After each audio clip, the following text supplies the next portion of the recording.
Comme d'habitude, c'est un énorme privilège de pouvoir être là avec vous autres. Puis c'est tout le temps un plaisir de pouvoir être là les dimanches, en tout cas toutes les réunions ou juste quand on se voit tout le temps, tout le monde.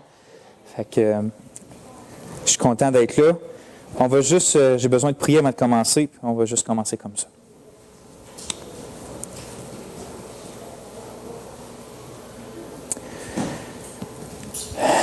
Une chance, Seigneur, que tu es notre Dieu. Ce serait quoi notre espérance sinon?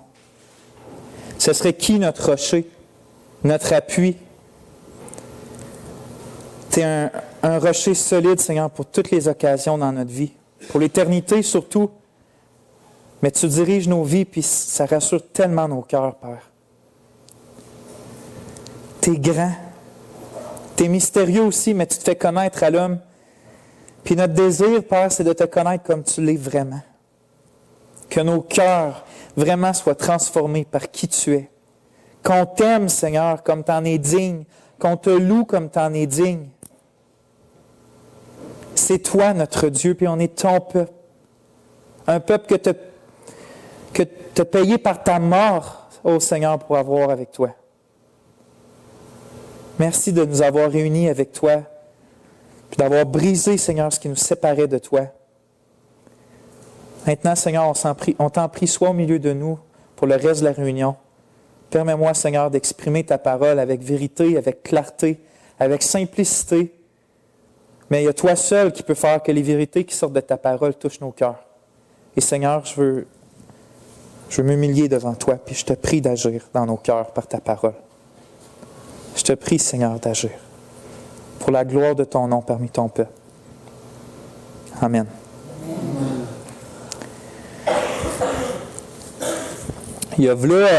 Aujourd'hui, on continue la série que j'avais commencée il y a déjà plusieurs mois sur la série que j'avais appelée « Connaître Dieu ». C'est le 7e message aujourd'hui. Pour ceux qui en ont vu, c'est ça, à chaque message, c'était comme une longue introduction qu'on pourrait dire de 5 messages pour dire pourquoi la connaissance de Dieu c'est important, puis tout ça. Puis là, on avait vu la dernière fois que Dieu est un. Donc, il y a vraiment juste un seul Dieu. Puis qu'est-ce que ça implique, ça, dans nos vies? Suite de ça, pourquoi que ça fait longtemps que je n'ai pas prêché là-dessus? Il y a eu 2 messages que j'ai eu à cœur de faire entre-temps qui étaient pour des occasions différentes. Mais aujourd'hui, en fait, au dernier message, quand il a fini, j'ai commencé à prier pour le message ensuite. Puis là, je me demandais, est-ce que je continue vraiment cette série-là sur Dieu? Puis je me suis mis à prier, puis à demander à Dieu, puis à penser pourquoi, dans le fond, j'avais eu à cœur de faire cette série-là. Pourquoi je trouvais ça si important quand je l'avais commencé? Parce que ça fait déjà quand même peut-être 1 mois et demi ou 2 mois qu'on n'a pas parlé de ça. Puis qu'est-ce qui m'est revenu en tête? Dieu m'a rappelé que pourquoi, la raison première qui avait déclenché en moi le désir de faire ces prêches-là, ou d'étudier plus en profondeur Dieu. Puis, c'est qu'à un moment donné, justement, j'étais en train d'écouter un prédicateur qui prêchait sur la connaissance de Dieu, puis sur l'importance de connaître Dieu. Puis il a posé une question, une petite question, mais qui a eu vraiment un effet extraordinaire dans mon cœur. Puis sa question, c'est celle-là. Combien d'entre nous peuvent-ils seulement écrire une page sur chacun des attributs de Dieu? Combien d'entre nous peuvent-ils seulement écrire une page sur chacun des attributs de Dieu? Puis ça m'a frappé comme un éclair parce que je devais me l'avouer, je ne pouvais pas. Je ne pouvais pas quand j'ai entendu ça. Quand j'ai entendu ce prédicateur, j'ai dit, OK, je ne sais même pas c'est quoi vraiment les attributs de Dieu. Je n'avais jamais pris le temps d'étudier ça. Fait qu'en même temps, ça m'a profondément attristé, parce que je me disais, tu ne peux pas écrire seulement une page sur chacun des attributs merveilleux du Dieu qui t'a créé, aimé, puis sauvé. Puis je me suis rappelé que quand j'étais enfant, je pense à l'école primaire, au début secondaire, je ne m'en souviens pas, j'avais fait un projet sur les Bulbasaur. Ça, c'est pas le Pokémon, là, pour ceux qui connaissent ça, là, mais c'est une sorte d'oiseau. C'est comme, je pense, c'est un martin pêcheur. Puis c'est juste un nom scientifique pour y donner. Puis je me souviens plus comment j'avais écrit de pages sur lui, mais il y avait quand même un bon nombre de pages sur cet oiseau-là que j'avais appris à connaître pour présenter ça à ma classe. Puis on sait beaucoup de choses sur beaucoup de sujets, mais est-ce que notre Dieu, on le connaît? Puis c'est ça qui m'a poussé à faire de Dieu ma principale méditation puis mon étude. Puis c'est de là que sont sortis ces prêches-là sur la personne de Dieu. Souvenez-vous qu'il y a juste des avantages incroyables à connaître Dieu, puis il y a juste des dangers épouvantables à ne pas le connaître.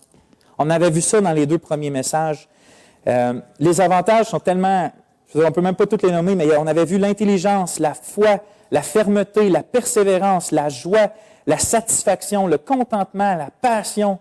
Puis les dangers sont juste tellement dévastateurs. Il y a refaire Dieu à notre propre image, adorer un faux Dieu, l'idolâtrie, l'incrédulité, qui est le contraire de la foi, une vue indifférente du péché, l'iniquité, qui est de vivre comme si on n'aurait pas de loi de Dieu. Puis finalement, pour ceux qui ignorent, qui rejettent, qui fuient la connaissance de Dieu, bien finalement, ce qui leur attend, on avait vu, c'était la destruction finale, le jugement de Dieu pour eux. Fait que oui, c'est important de connaître Dieu. Connaître 15 pages sur le Bulbazar, ça n'a rien changé à mon âme. Pas en tout. Même 10 ans plus tard, ça n'a rien fait du tout. Je m'en souviens même pas en plus. Mais connaître notre Dieu et son Fils Jésus-Christ, ça, c'est la vie éternelle. Fait que maintenant, aujourd'hui, on va commencer le premier message sur la doctrine ou l'enseignement que la Bible donne, que Dieu est Trinité. On a vu la dernière fois que Dieu est un. On a vu 2 messages là-dessus. Dieu est un, il y a un seul Dieu. Mais en même temps, la Bible enseigne qu'il y a 3 personnes distinctes dans la Bible qui sont appelées ce seul Dieu-là. Puis, c'est une des doctrines les plus grandes et les plus fondamentales de toute la Bible. Malheureusement, il y a beaucoup qui pensent que, vu que la doctrine de la Trinité est mystérieuse, puis elle n'est pas comprenable vraiment, il y a plein de gens qui pensent que ça ne sert à rien de l'étudier parce qu'ils ne sortiront pas de cette étude-là avec une joie. C'est trop mystérieux, puis on ne peut rien comprendre là-dedans. Mais ce n'est pas ce que l'apôtre Jean pensait, par exemple, parce que la première chose qu'il écrit dans son évangile, l'évangile de Jean, la première chose, le premier verset, Kevin l'a lu tantôt au repas du Seigneur, c'est qu'il y a le mystère de 2 personnes, au moins pour lui au début, qui sont le seul vrai Dieu. On va voir ça tantôt dans un passage, mais il commence son évangile comme ça, parce qu'il sait qu'à moins qu'on comprenne ce mystère-là, au moins un minimum, les actions puis les paroles du Seigneur Jésus ne feront aucun sens pour nous. Fait qu'il commence son évangile, voici qui est vraiment Jésus de Nazareth.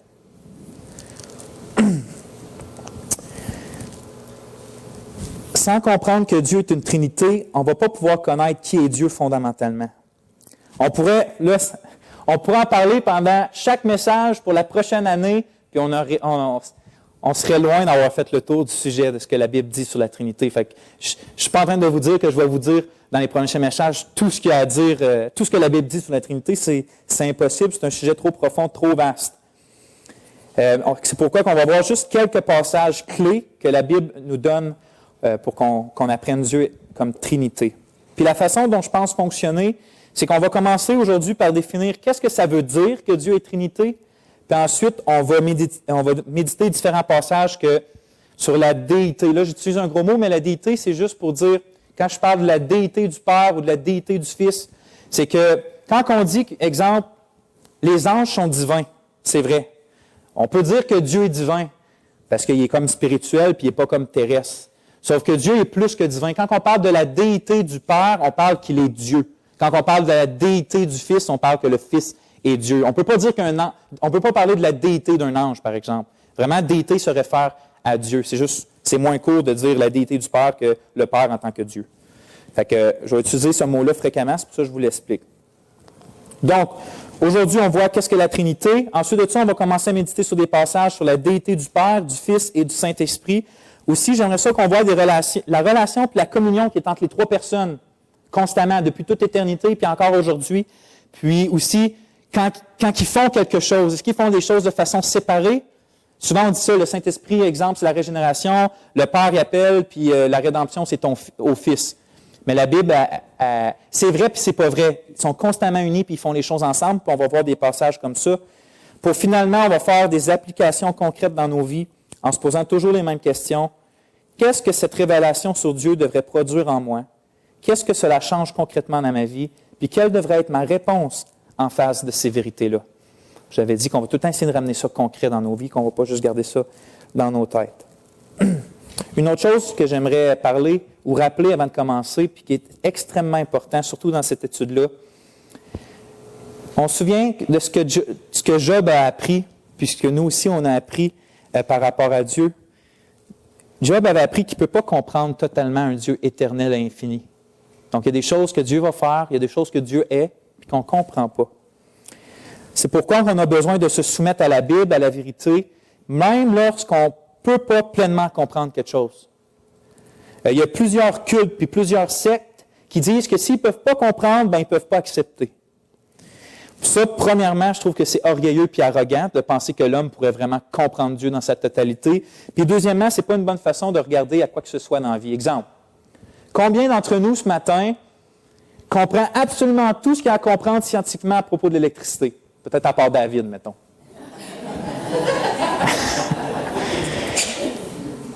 Il y a personne, en tout cas, moi je ne comprends rien de l'électricité, mais ça n'empêche pas que quand on arrive à la maison, on turn on la switch, on allume la switch, puis l'électricité est là, puis on n'arrête pas de vivre à cause qu'on ne comprend pas l'électricité. Mais c'est la même chose. On ne peut pas dire, quand je ne comprends pas quelque chose, je le mets de côté, puis je fais comme si ça n'existerait pas. Puis c'est surtout vrai quand on parle, exemple, de la Trinité. Mais en fait, même, on dit la Trinité, mais la plus simple vérité qu'on trouve dans l'Évangile ou dans la Bible est au-delà de la compréhension humaine. C'est Dieu qui doit éclairer l'homme. C'est Dieu qui éclaire la femme. Même la plus simple vérité. Puis, on ne croit pas parce qu'on comprend, mais on croit parce que c'est la vérité, que c'est le témoignage de la parole de Dieu. Aussi, je peux donner, juste une grosse introduction, mais je trouve ça important, je peux donner une opinion concernant la vérité que je ne comprends pas, mais ça reste une opinion. Mon opinion n'a pas la même autorité que la Bible. Le problème, c'est quand il y a des gens qui commencent à donner des opinions sur ce qu'ils ne comprennent pas, puis qui prennent ça comme la même valeur, là, c'est la même autorité que la Bible, ce qu'ils disent, eux autres, là, sur quelque chose qu'ils ne comprennent pas. Ça, c'est extrêmement dangereux. Puis souvent, la seule chose à faire, c'est de dire, je ne sais pas, je ne comprends pas. Mais c'est ce que la Bible dit. Fait que je le crois. Il y a tellement de cultes et de sectes qui ont juste parti justement parce qu'il y a des hommes ou des femmes qui n'acceptaient pas, qui ne comprenaient pas quelque chose. Fait qu'ils ont créé une réponse, puis une secte est partie à partir de ça parce que ce n'était pas la vérité, c'était un mensonge. C'était une opinion qu'ils ont pris pour la vérité. Fait que quand on arrive avec la Trinité de Dieu, ce mystère-là, où on va en avoir d'autres, c'est pas le temps de faire des opinions, ou même si on en fait, c'est de ne pas les prendre comme la vérité. Par exemple, il y a aussi, la Bible est claire que Dieu est totalement souverain, qui contrôle absolument toutes choses, puis que même avant la création du monde, il a décidé chaque chose qui allait arriver. C'est ça que la Bible dit. Sauf qu'en même temps, cette même Bible-là dit qu'on n'a pas parce qu'on ne demande pas à Dieu. Je ne comprends pas, mais la Bible est là. Puis le problème, c'est quand on met tellement d'emphase sur un ou sur l'autre au point de négliger l'autre vérité. La Bible ne fait pas ça. La Bible donne les vérités, puis tu les crois, puis tu vis selon elles. Mais tu ne négliges pas une ou tu ne mets pas l'emphase sur une au point de négliger l'autre. Si les deux vérités sont là, les deux vérités sont vraies. Mais comment les deux fonctionnent ensemble, je ne sais pas. Je peux donner mon opinion, mais ça reste une opinion. Puis c'est avec cette attitude-là qu'on doit commencer à étudier la Trinité. Puis même n'importe quel sujet, en fait, dans la Bible, on doit avoir cette humilité-là de dire « je ne peux pas tout comprendre et je cherche juste à connaître un peu plus mon Dieu ». Fait qu'on va commencer. Dieu est Trinité. Qu'est-ce que ça veut dire, ça, Dieu est Trinité, premièrement? C'est ça. Le mot Trinité vient du mot Trinitas, qui vient du préfixe, c'est-à-dire les trois premières lettres, tri, trois. Puis ce mot-là veut dire trois, justement, comme dans tricycle, trois roues. Fait que quand on parle de Trinité, c'est le mot tri, puis aussi le reste du mot qui veut dire unité. Fait qu'en fait, on parle de tri-unité, ou de trois en un. Il faut comprendre que ce mot-là ne se trouve pas dans la Bible, le mot Trinité. Mais il y a plusieurs mots qu'on utilise qui ne se trouvent pas dans la Bible, mais il sert à décrire quelque chose qu'on voit dans la Bible clairement, puis qu'on va voir tantôt, que c'est clairement là. Il y a beaucoup de monde, des fois, il y a du monde qui disent que la Trinité de Dieu, comme il y a du monde qui vont dire la triunité de Dieu, parce que c'est ça que le mot veut dire, mais les deux veulent dire la même chose. Si vous lisez des livres et vous voyez la triunité, c'est simplement la Trinité. Donc, la Bible décrit que parle puis enseigne sur la nature 3 en 1 de Dieu. La Bible affirme que le seul vrai Dieu existe en tant que Trinité, le Père, le Fils et le Saint-Esprit. La prochaine phrase est importante, pour ça je vais la lire, c'est « Ils sont trois personnes distinctes qui se distinguent l'une de l'autre et pourtant ils partagent la même nature ou la même essence divine, ils sont liés les unes aux autres par une communion continue. » Simplement dit, ça veut juste dire qu'il y a un seul vrai Dieu, que le Père est pleinement ce Dieu-là, que le Fils est pleinement ce Dieu-là, que le Saint-Esprit est pleinement ce Dieu-là, mais qu'il n'y a pas trois dieux, il y a seulement un Dieu, puis que le Père n'est pas le Fils n'est pas le Père, le Saint-Esprit n'est pas le Père ou le Fils. Je ne vous explique pas pourquoi c'est comme ça. La Bible montre ça, qu'il y a trois personnes qui sont distinctes, mais les trois personnes distinctes sont un seul Dieu. Puis c'est important de garder ces distinctions-là entre trois personnes et un seul Dieu, parce que si on va plus loin que ça, on en dit moins que ça, c'est là que commencent les hérésies et les fausses doctrines, comme on va en parler un peu plus tard. Pas aujourd'hui, mais dans les prochains messages. Maintenant, on va aller voir quelques passages que la Bible nous enseigne clairement ça. Pour le Père, c'est quasiment accepté par tout le monde, même les sectes ou différents groupes, que le Père est Dieu. C'est pas contesté, ça, la grande majorité du temps. Le monde appelle Dieu le Père et il n'y a pas de problème avec ça. Je voulais quand même donner un passage qui le montre clairement. C'est que dans 1 Corinthiens 8,6, c'est écrit « Néanmoins, pour nous, il n'y a qu'un seul Dieu, le Père, de qui viennent toutes choses et pour qui nous sommes. » Donc, Paul est assez clair. Il dit qu'il y a un seul Dieu puis que ce Dieu-là, c'est le Père. Il est clair. Si vous voulez d'autres passages, pour ceux qui prennent des notes, vous pouvez aller voir Jean 6, 27, puis 1 Pierre 1, 2. OK, fait que le Père est Dieu. Tout le monde accepte ça. Mais le vrai combat commence quand on parle de Christ. Est-ce que Jésus est Dieu? Est-ce que Jésus est pleinement Dieu? C'est là que tout le monde, ou que les sectes s'accrochent, ou que les différents groupes s'accrochent. Est-ce que ça a tout le temps été ça le combat? Est-ce que Jésus est vraiment Dieu? Puis je vous invite pour regarder ça à tourner dans le passage que notre frère Kevin a lu ce matin dans Jean 1. Dans l'Évangile de Jean, chapitre 1.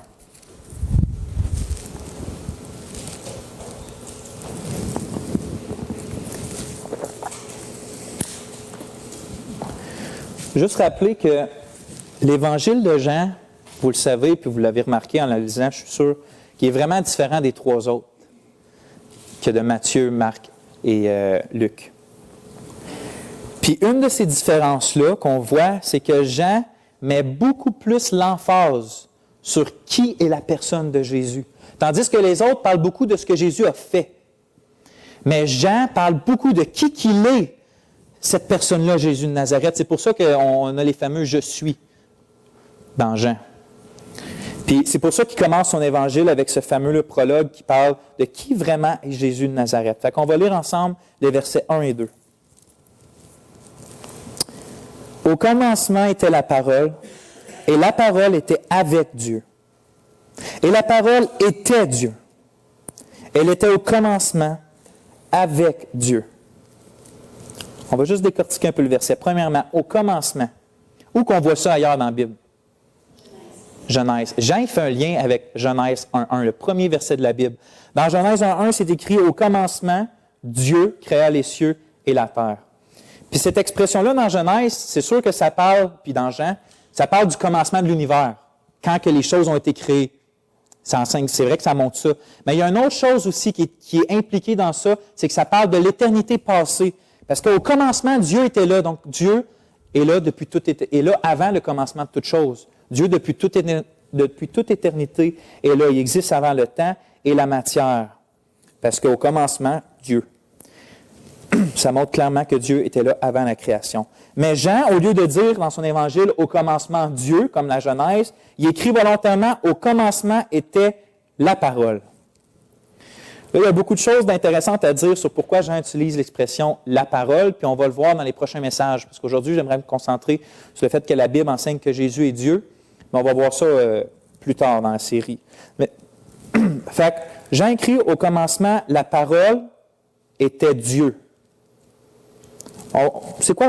On ne va pas aller voir tout de suite c'est qui la parole. On va rester juste là. Bon, au commencement, la parole était Dieu. Qu'est-ce qu'on sait? Bon, OK, au commencement, la parole était Dieu. Dans le fond, Jean, il n'est pas en train d'enseigner quoi que ce soit de nouveau. Genèse dit qu'au commencement, Dieu, là, pour une raison, je ne sais pas trop, on pourrait dire qu'il appelle Dieu la parole, mais au commencement, la parole était Dieu. Il n'y a rien de nouveau, dans le fond. Mais attends, juste avant, puis juste après d'avoir dit ça, il dit « la parole était avec Dieu ». Ça sonne comme si la parole est différente de Dieu, mais qui est en communion avec Dieu. Mais en même temps, cette parole-là est Dieu. Là, il y a quoi de bizarre qui se passe ici, là? Soit que Jean est bizarre, ou soit qu'il est en train d'enseigner de quoi qu'on ne comprend pas bien. Est-ce que Jean est en train d'enseigner qu'il y a deux dieux depuis toute éternité? Absolument pas.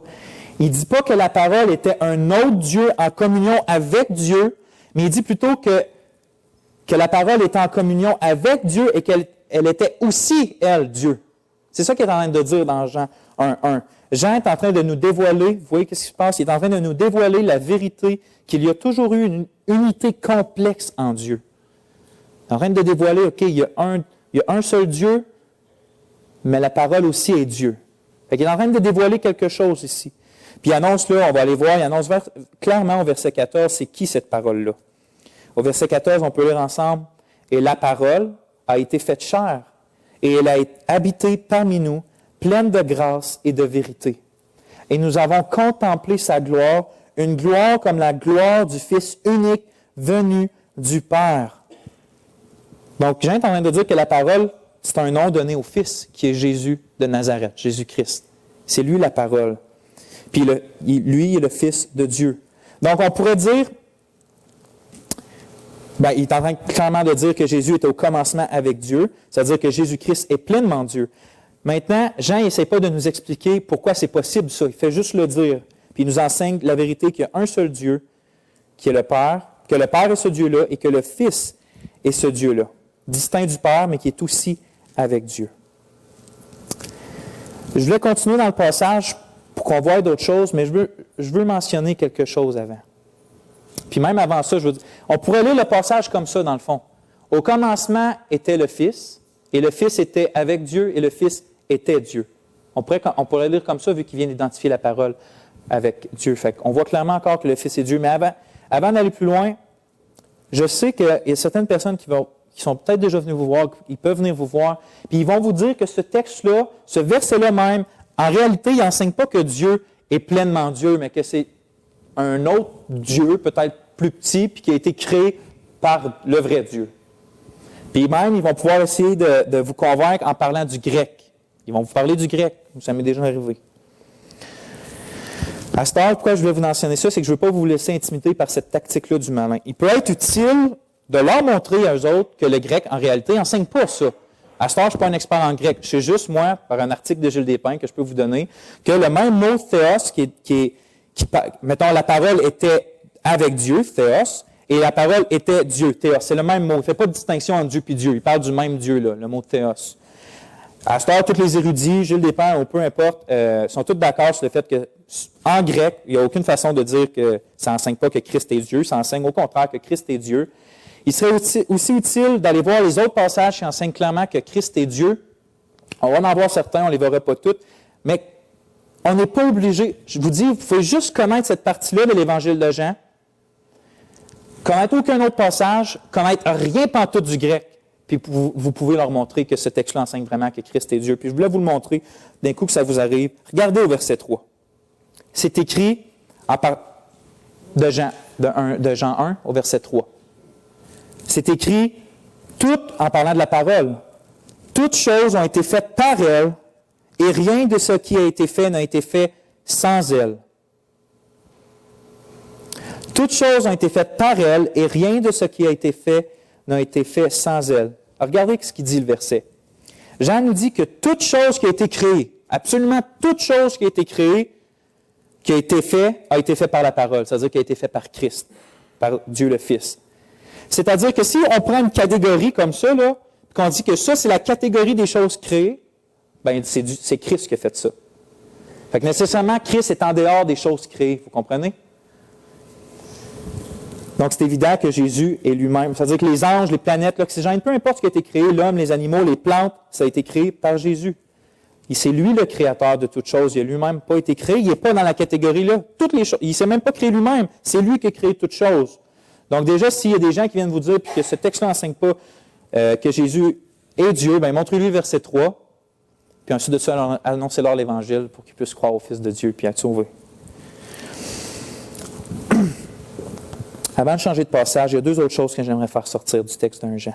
Regardez le verset 11. En parlant de la parole, toujours, elle est venue chez les siens, et les siens ne l'ont point reçue, mais à tous ceux qui l'ont reçue, à ceux qui croient en son nom, elle a donné le pouvoir de devenir enfants de Dieu. Le seul moyen d'être sauvé, de devenir enfant de Dieu, c'est de croire en Jésus-Christ, le Fils de Dieu. Puis de croire en lui, c'est de croire qui est, puis de le recevoir comme qu'il est. Jean vient de nous dire qui qu'il est. Il vient de nous dire que Christ est Dieu. Ça veut dire que si quelqu'un ne croit pas que Jésus-Christ est pleinement Dieu, là, dans le sens le plus ultime, là, il est pleinement Dieu, l'Éternel. Mais si quelqu'un ne croit pas, il n'est pas enfant de Dieu. Ses péchés ne sont pas pardonnés. La colère de Dieu demeure sur lui. Puis il va faire face au jugement tant qu'il ne reconnaîtra pas que Jésus est Dieu. Mais ce n'est pas seulement de croire qu'il est pleinement Dieu. Jean aussi nous dit au verset 14, « La parole a été faite chair et elle a habité parmi nous. » Ça veut dire que Jésus-Christ, oui, est pleinement ce Dieu unique, le Créateur du ciel et de la terre, mais il est aussi devenu un véritable être humain. Puis il est important de saisir qu'il n'est pas écrit qu'il a arrêté d'être Dieu. Il est juste écrit que ce Dieu-là est devenu un être humain aussi. Il a été fait chair. Ça veut dire que Dieu, c'est pas comme si Dieu, il a arrêté d'être pleinement Dieu, puis que là, il aurait pris une partie de l'humanité sur lui, puis que là, il serait juste comme un genre de demi-dieu entre les deux. Là. C'est pas ça que la Bible enseigne. La Bible est claire que Christ est pleinement un homme, pleinement, là, dans le sens ultime aussi de qu'est-ce qu'un homme, il est un homme. Mais en même temps, il y a sa nature divine, sa déité, sa nature divine, il est pleinement Dieu. En une seule personne, il y a deux natures. Il est pleinement humain, il demeure vraiment Dieu. Vous pensez que la Trinité, c'est un mystère? Kevin l'a dit un matin, ça pour moi, c'est encore un plus grand mystère. Comment le Dieu Tout-Puissant peut être en même temps un homme? Pour moi, c'est encore plus mystérieux que la Trinité. Puis Paul pensait la même chose, il écrit « Et sans contredit, le mystère de la piété est grand, Dieu a été manifesté en chair. » Ça, c'est un mystère.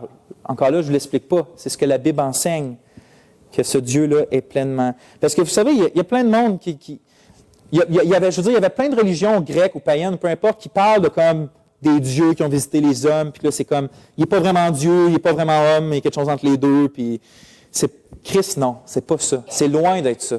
Il est pleinement Dieu. Puis c'est important de garder ces deux distinctions-là. Puis pourquoi c'est important? Rappelez-vous les paroles que Job a prononcées. Il n'est pas un homme, il parle de Dieu, il n'est pas un homme comme moi pour que je lui réponde, pour que nous allions ensemble en justice. Il n'y a pas entre nous d'arbitre ou de médiateur qui pose sa main sur nous deux. Job, il désirait un médiateur entre lui et Dieu qui puisse poser sa main sur lui, sur Job, puis la main sur Dieu. Mais qu'est-ce qui arriverait si Dieu pose sa main sur l'homme? Il serait anéanti au moment même. Il mourrait là, direct là. Puis qu'est-ce qui arriverait si l'homme pourrait réussir d'une manière à poser sa main sur Dieu? Il serait anéanti de la même façon. Dieu est saint. Alors, qui peut être le médiateur entre Dieu et les hommes? La parole faite chair. Dieu fait homme. Jésus-Christ, pleinement Dieu, pleinement homme. Lui, il pose sa main sur Dieu, puis il pose sa main sur l'homme. Car il y a un seul Dieu et aussi un seul médiateur entre Dieu et les hommes. Jésus-Christ, homme. Christ est le seul qui peut poser une main humaine sur vous et que vous ne mourrez pas. Et c'est le seul qui peut poser une main sur Dieu et pas être tué. Parce qu'il est pleinement Dieu. D'une main de Dieu, il pose sa main sur Dieu, puis d'une main humaine, il pose sa main sur nous. Et là, on peut avoir un médiateur entre Dieu et les hommes. C'est pourquoi le seul moyen de jour en jour et pour l'éternité d'être en relation avec Dieu, c'est par le Dieu-homme Jésus-Christ. Et il nous invite, il vous invite, peu importe qui qu'on est aujourd'hui, à se détourner de ce monde-là, à se détourner de nos religions, à se détourner de ce qui fait notre jeu dans ce monde-là, de se détourner de nos péchés, puis d'attraper sa main par la foi puis par la repentance. Il faut toujours garder au cœur que Christ est le vrai Dieu et en même temps un vrai homme. Charles Spurgeon, il donnait cette illustration-là quand quelqu'un lui demandait pourquoi c'est si important que ça. Puis il disait, une échelle, si elle touche en bas mais qu'elle ne touche pas le top, c'est inutile. Puis il y a une échelle, mais si elle touche en haut et qu'elle ne touche pas en bas, c'est inutile aussi. Il faut que l'échelle touche le bas et le haut. Christ est cette échelle-là. Christ rejoint l'homme avec Dieu. Mais il n'y a personne d'autre qui fait ça. Il n'y a personne d'autre qui fait ça.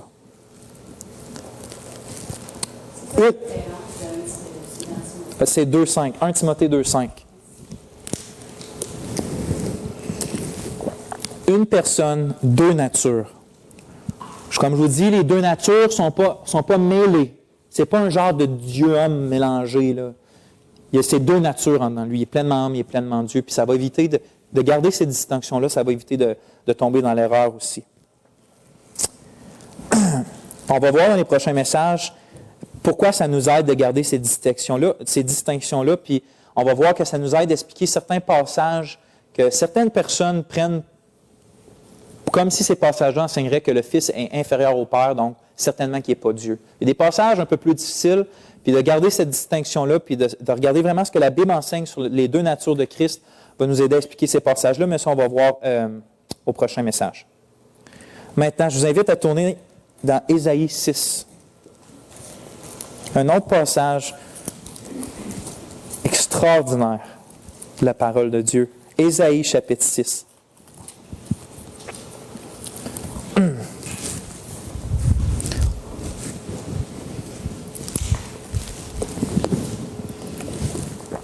On va lire les versets 1 à 9 ensemble.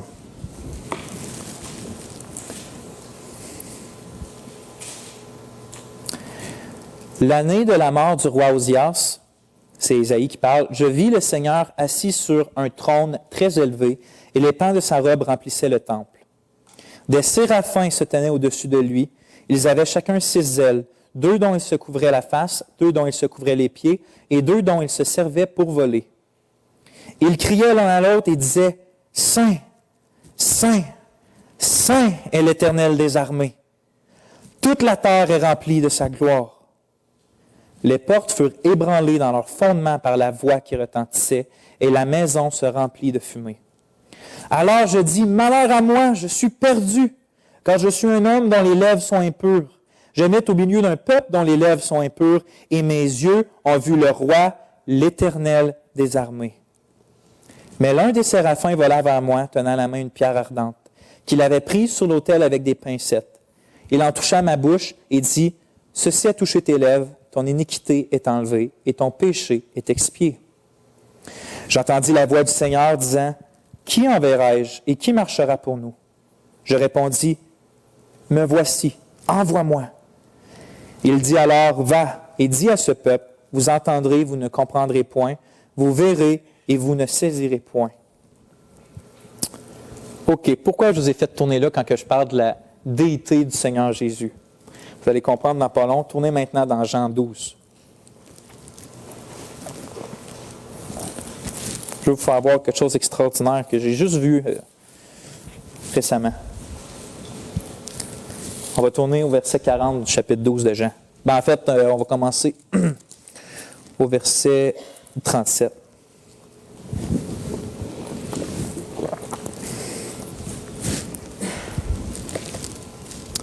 C'est Jean qui parle de Jésus ici. Il dit, malgré tant de miracles qu'il avait fait en leur présence, ils ne croyaient pas en lui, afin que s'accomplisse la parole qu'Ésaïe, le prophète, a prononcée. Seigneur, qui a cru à notre prédication et à qui le bras du Seigneur a été révélé? Là, il cite Ésaïe 53. Il continue et il dit, aussi ne pouvaient-ils croire parce que Ésaïe a dit encore, il a aveuglé leurs yeux et il a endurci leur cœur, de peur qu'ils ne voient des yeux, qu'ils ne comprennent du cœur, qu'ils ne se convertissent et que je les guérisse. Là, il vient de citer le verset qu'on vient de lire dans Ésaïe. Hein? Il vient de citer Ésaïe 6.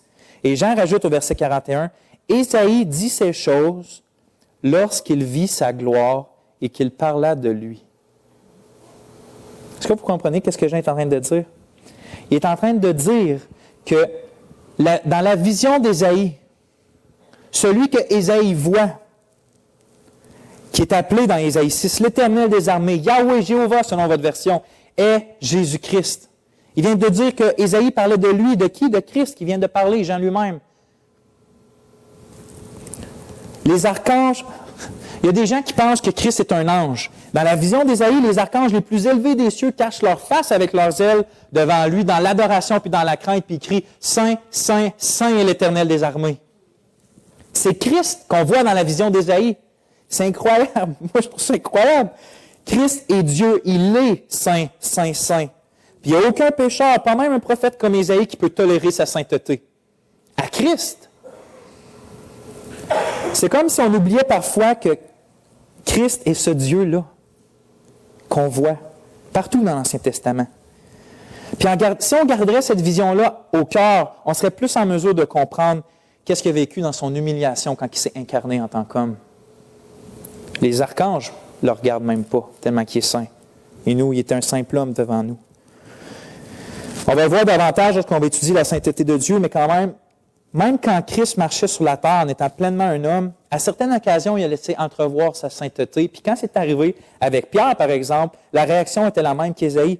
Quand Jésus il fait un miracle au début de l'évangile de Luc, Luc 5, 8 à 9, si vous voulez le noter, Luc 5, 8 à 9, il est écrit « Quand il vit cela, en parlant du miracle, Simon-Pierre tomba aux genoux de Jésus et il dit « Seigneur, retire-toi de moi parce que je suis un homme pécheur. » Car l'épouvante l'avait saisi, lui et tous ceux qui étaient avec lui. Ça ressemble à la réaction d'Ésaïe en face de la sainteté de l'Éternel des armées. La sainteté de Christ est la même que l'Éternel des armées, car il est Dieu. Donc la Bible est claire. Christ est le Dieu saint et unique.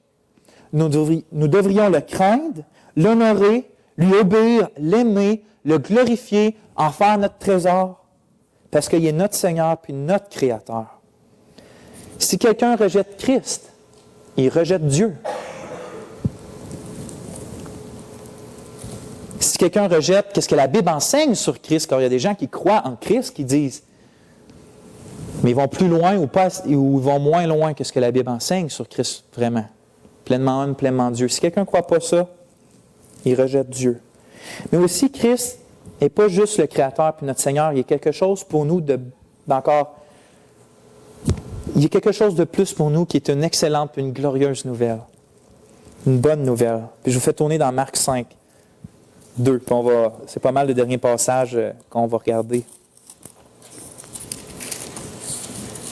Donc oui, Christ est notre Seigneur, oui, notre Créateur, mais il y a quelque chose de plus pour nous encore, puis on va le voir là. Marc 2. On va commencer à lire à partir du verset 1.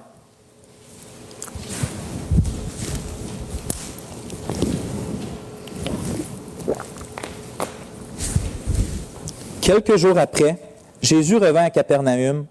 On apprit qu'il était à la maison et il s'assembla un si grand nombre de personnes que l'espace devant la porte ne pouvait plus les contenir. Il leur annonçait la parole. Des gens vinrent à lui, amenant un paralytique porté par 4 hommes. Comme ils ne pouvaient l'aborder à cause de la foule, ils découvrirent le toit de la maison où il était. Et ils descendirent par cette ouverture le lit sur lequel le paralytique était couché. Jésus, voyant leur foi, dit au paralytique, « Mon enfant, tes péchés sont pardonnés. » Il y avait là quelques scribes qui étaient assis et qui se disaient au-dedans d'eux, « Comment cet homme parle-t-il ainsi? Il blasphème. Qui peut pardonner les péchés si ce n'est Dieu seul? » On va arrêter là pour tout de suite. Comprenez que ce que les scribes disent, ils ont raison quand ils disent qui peut pardonner les péchés si ce n'est Dieu seul? Quand on pêche les uns contre les autres, on se fait du tort, mais un péché est avant tout, puis principalement, toujours une offense à Dieu. Principalement. Même quand on pêche entre nous, Dieu est toujours la partie la plus offensée quand quelqu'un pêche. C'est lui Dieu, c'est lui le Créateur. C'est pour ça que David, même s'il avait péché contre Bathsheba, même s'il avait péché contre Uri, même s'il avait péché contre le peuple tout entier en ne faisant pas sa job de roi, il confesse dans le psaume 51, « J'ai péché contre toi seul et j'ai fait ce qui est mal à tes yeux. » Il n'est pas en train de nier qu'il a fait du mal à d'autres personnes. C'est juste qu'il reconnaît puis il comprend que Dieu est toujours la personne la plus offensée et que c'est son pardon à lui qui est essentiel. Puis la remarque des scribes est logique puis est correcte. Si quelqu'un vous volerait 20 000 $ dans votre compte, puis que là, vous venez me voir, puis vous me parlez de ça, puis je dis, je lui pardonne. Vous me regarderiez, puis pour qui tu te prends, toi, c'est pas à toi qui a fait du tort, c'est à moi. Tu n'as pas d'affaire à dire que tu lui pardonnes, il t'a rien fait à toi. Fait que vous comprenez que les scribes, c'est direct ce raisonnement-là, c'est ce raisonnement-là qu'ils ont. Jésus dit à un paralytique qui n'a jamais vu de sa vie, tes péchés sont pardonnés. Pour qui il a péché contre Dieu, ce gars-là, il n'a pas péché contre toi. Pour qui tu te prends, toi, de pardonner les péchés qui sont faits à Dieu? C'est un blasphème. C'est vrai, c'est un blasphème. Si un homme arrive et dit tes péchés sont pardonnés à la place de Dieu.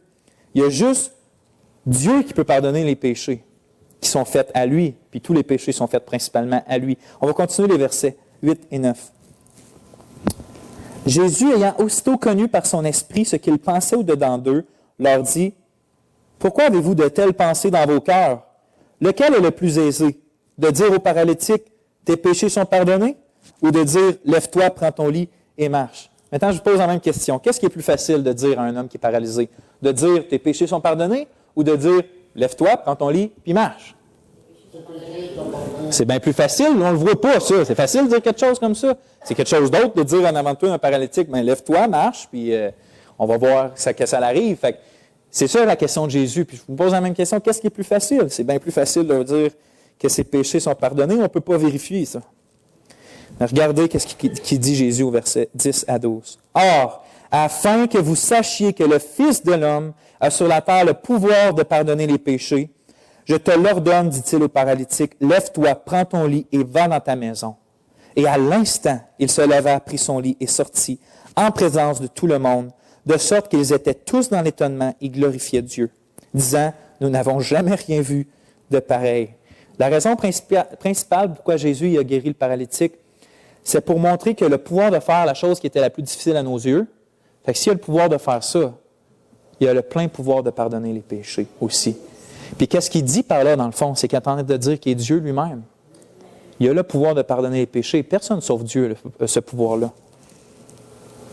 Parce que s'il ne serait pas vraiment Dieu, s'il serait un Dieu inférieur, s'il serait créé, s'il serait quelque chose d'autre que le Dieu tout-puissant, que le seul vrai Dieu, bien, il serait un blasphémateur. Parce qu'il ne pourrait pas vraiment pardonner les péchés. Puis regardez ce que Dieu avait promis dans la nouvelle. Dieu avait promis une nouvelle alliance, qu'on est dedans, puis il a dit qu'il allait faire ça à son peuple dans l'avenir. Mais voici l'alliance que je ferai, c'est dans Jérémie 31. Voici l'alliance que je ferai avec la maison d'Israël. Après ces jours-là, dit l'Éternel, je mettrai ma loi au-dedans d'eux, je l'écrirai dans leur cœur, et je serai leur Dieu, et ils seront mon peuple.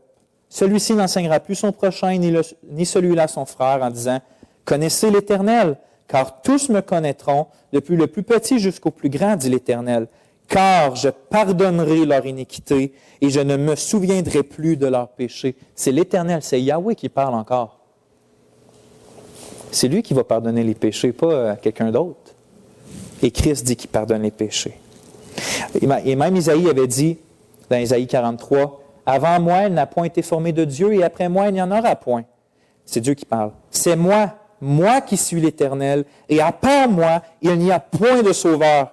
C'est moi qui ai annoncé, sauvé et prédit, ce n'est point parmi vous un Dieu étranger. » L'Éternel est le seul sauveur. Il va donner cette gloire-là à personne d'autre, puis il n'y a personne d'autre qui pourrait l'être non plus.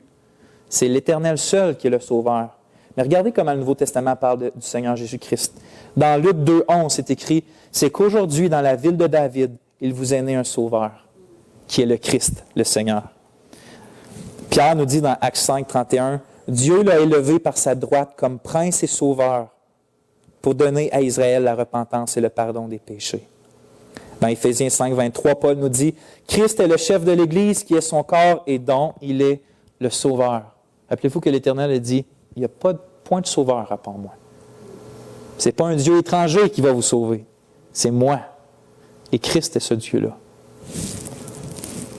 Il y a un seul Dieu qui est le sauveur. Le mystère merveilleux, c'est que Dieu est Trinité. Dieu est le Père, le Fils et le Saint-Esprit.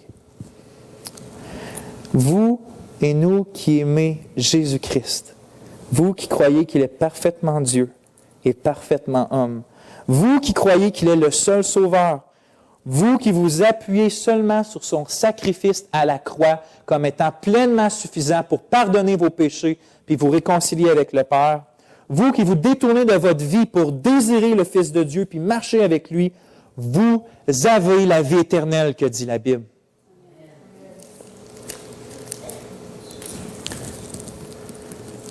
Et Christ ne perdra aucune des brebis que le Père lui a données. Et je termine. Souvenez-vous, tu sais, dans la vision d'Ésaïe 6, c'est un Dieu saint, tellement loin de nous, semble tellement dans sa sainteté, inapprochable, inatteignable, inconnaissable.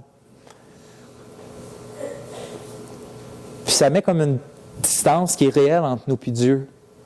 Mais souvenez-vous que le Christ qu'on voit dans la vision d'Ésaïe 6, maintenant, celui qui est assis à la droite de Dieu et qui règne sur toute la création, c'est aussi un homme de la même nature que nous, sans péché. Il y a vraiment un homme qui règne sur tout l'univers maintenant. Et c'est Christ. Et ça, c'est une pensée réconfortante parce qu'il connaît nos faiblesses. Il sait de quoi qu'on est fait. Il connaît nos limitations. C'est notre grand frère qui règne dans les cieux. Étant pleinement Dieu et pleinement un homme. C'est notre grand frère qui règne. Donc pourquoi qu'on ne s'approcherait pas de lui avec assurance du trône de la grâce, puisqu'il compatit à nos faiblesses? Celui sur lequel nous appuyons toute notre vie et toute notre éternité est véritablement le seul vrai Dieu et le seul Sauveur. Et il va mettre dehors, et il mettra point dehors celui qui vient à lui. Amen. Amen. On va prier. Oh Éternel, quel mystère! Tu es tellement au-dessus de nous, Seigneur, mais on ne veut pas être orgueilleux devant toi. On veut être humble et reconnaître que tu es un grand Dieu. Un Dieu qui, depuis toute éternité, est trois personnes. Et Seigneur, on croit en toi. On croit que le Père est Dieu. On croit que le Fils est Dieu. On croit que le Saint-Esprit est Dieu. Et Seigneur, c'est notre assurance car on sait que Christ pardonne nos péchés. Merci Seigneur pour autant d'assurance. Merci pour ta vérité. Garde-nous dans ta vérité, ô Seigneur. Garde-nous dans ta vérité. Au nom de ton Fils Jésus. Amen. Amen. Que Dieu vous bénisse.